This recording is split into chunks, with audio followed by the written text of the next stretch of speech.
This video contains disturbing and violent content. Viewer discretion advised.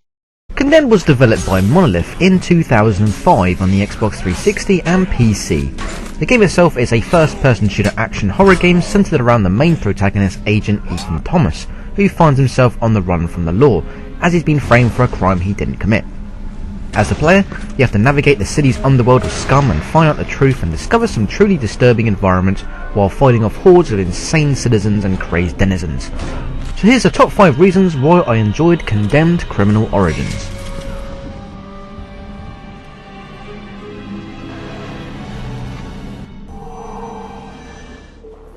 Graphics. When Condemned was first launched as part of the Xbox 360's package, it looked fantastic. You could just see how realistic the game world had become. Bump map textures looked great, the character models looked lifelike, the lighting engine was superb, the overall setting was creepy. Arguably the sequel improved on the graphics, but overall the way the characters looked in the original game, it made them feel more realistic and believable.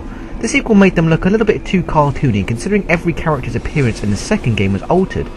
It didn't feel like a sequel. However, that's a different story. Getting back to the original game, every local in the game has been finely detailed, even to the debris littering the floor, to the sun streaking through certain windows. This game is highly atmospheric.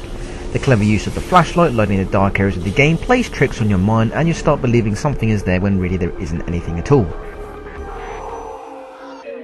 Music and sound. Condemned's music sets the mood perfectly, with CSR style music for its menu screens to its eerie, droning ambience inside certain buildings. Each ambient tune really sets the mood and atmosphere, making you feel really uneasy about the whole situation. In terms of sound effects, Condemned does it really well. Bangs and shouts can be heard from a distance, and you'll often hear your enemies long before you see them, giving you that fear and dread of just waiting for them to appear. Every object in the environment can be moved or kicked about in some way, causing a lot of self-paranoia. Sometimes you end up kicking over a bottle or can and stumble around in the dark with your flashlight, only to find out it was you yourself who did it and not the enemy. Every footstep your character makes sounds believable, from concrete to mud, puddles, glass, wood and dirt. The sound has never been crisper. As for the sound of the combat, it's excellent. We'll talk more about that later. The whole use of sound in this game gives it that scary, foreboding feel, and is easily one of the best horror games out there, even to this day. Enemies. Throughout the game you will fight many different variations of enemies. Depending on their appearance, most of them will fight in the same manner. You have vagrants and drunks to creepy subway people, mannequins and crawlers, students and farmers. Each level offers different variants, but you often see the same repeated enemy throughout the level, sometimes invoking a bit of repetition.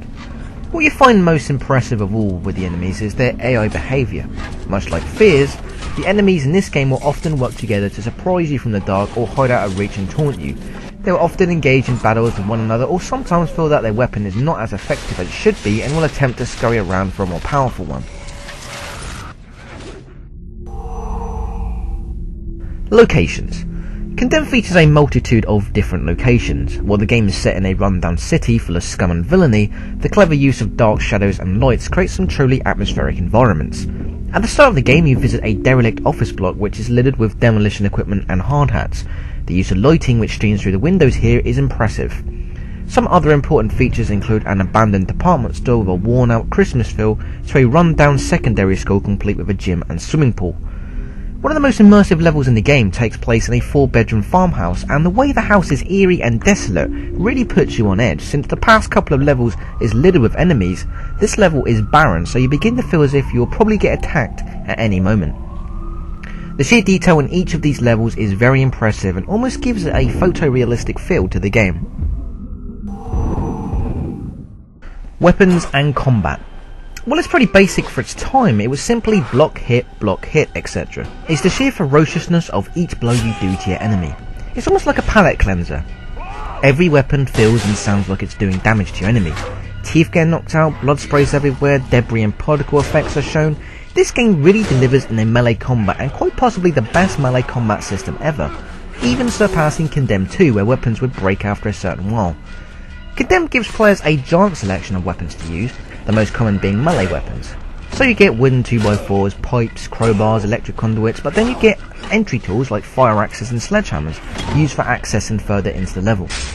Guns can also be found throughout most levels, but you can only carry whatever ammo the gun currently holds, Realistically, you won't find ammo lying about the floor, so it's the choices that make this game more admirable. You also get access to the taser throughout the game, and this can be used to stun the enemy, where you can either prepare an attack or even steal their weapon. Once the enemy is on their knees, you can produce a powerful finisher such as a headbutt, a punch, a neck snap, or a slam.